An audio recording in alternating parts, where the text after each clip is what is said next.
Hello and welcome back to another Bad Comic Review. Today I read Captain Atom issue 7. This is another Carrie Bates, Pat Broderick work, and as usual, the story's great. There's a lot of dialogue again, but it's all story driven. This time we pick up with Cameron Scott, which is Captain Atom slash Nathaniel Adams' current secret identity. He is learning how to fly a stealth plane, but he's not sure why. And he had been kind of co-opted from Ealing. And Ealing was not happy about that until he got promoted to 3-star general, then he stopped caring. It turns out they need the captain for his expertise in Cambodia because apparently something has resurfaced an old prototype test weapon called the X-Ionizer, and they describe it as the size and weight of a VCR. If you're too young to know what that is, well, I can't help you. There's no modern equivalent. Think of something old and clunky. So Captain has to go back to Cambodia, which I think he did a tour in Nam. So they did some insurgencies into Cambodia occasionally back in the day. So they fly these new stealth planes, which actually look pretty cool. And they narrowly avoid some Russian MiGs before setting down in the jungle to meet up with this guy that is going to be their contact. And it's supposed to give them the ionizer. Well, they hear some noise in the distance, go to check it out, because the ionizer doesn't appear to be there. And Colonel Travers goes with one guy, and Scott and Goslin go in another direction. Of course, it turns out to be who else but everybody's favorite French-Canadian terrorist, Plastique. And she is in combat with somebody called the Warlord. He's dressed like a samurai, and they're fighting over this case that they think has the ionizer in it. Colonel Travers and his sidekick figure out where the case is during the fight.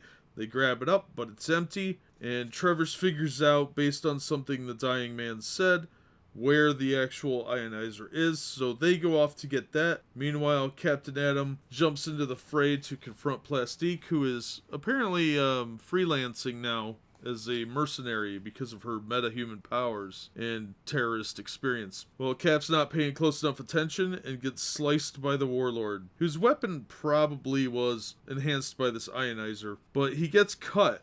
And he knocks the guy down, but the cut is enough to create what he now recognizes as a new form of pain sensation. And there's an explosion of quantum force. This is where they got the idea for Kingdom Come, I think, because in that story, that's how Kansas gets annihilated, but that's a whole other story. So knowing that when Captain Atom is hurt, and this isn't even like the worst injury he could have gotten, it causes a quantum explosion, and it's pretty nasty. It's a pretty cool scene, but it makes you worry about the good captain. It also turns out that the guy that's with Colonel Trevor is in fact a double agent working for an unnamed country, which of course from the time is the Soviet Union. He blows up one of the stealth fighters and he's about to kill Travers, but thankfully Colonel Steve Trevor has some experience in the military, not just from his association with Wonder Woman, and he takes the guy out by slashing his throat with a jagged piece of metal. Steve manages to find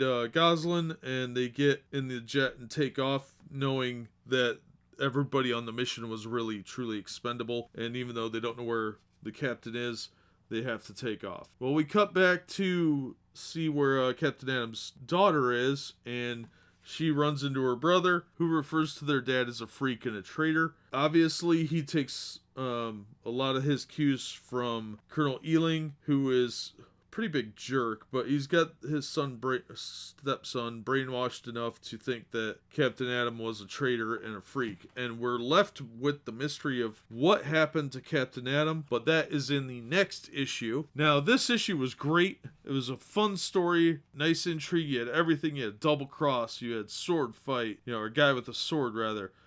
Captain Atom really didn't have to suit up for more than a few panels in the book, and he gets sliced pretty good on the side. So we've learned that he can be wounded by certain weapons, and he was last seen around Plastique and this Warlord, and we're going to find out more in the next issue, I'm sure. But otherwise, the art was pretty solid. I like the cover a lot. It's very dynamic, and it makes you worry about the captain. But there were a few times when the art looked a little wonky. Like people, there's a scene in there where Plastique's head looks like she has no neck. It looks like it's just a head on shoulders, and a few other minor quibbles like that. But overall, a good issue, a good, fun, solid read. Continues to be a good series. So if you get a chance to pick this up, it's a good story. I would definitely pick up issue 8 if you pick up issue 7, just to find out what happens to Captain Atom. But that'll do it for this one. As always, thanks for listening, and hopefully you'll join us for the next one. Until then, thanks for listening.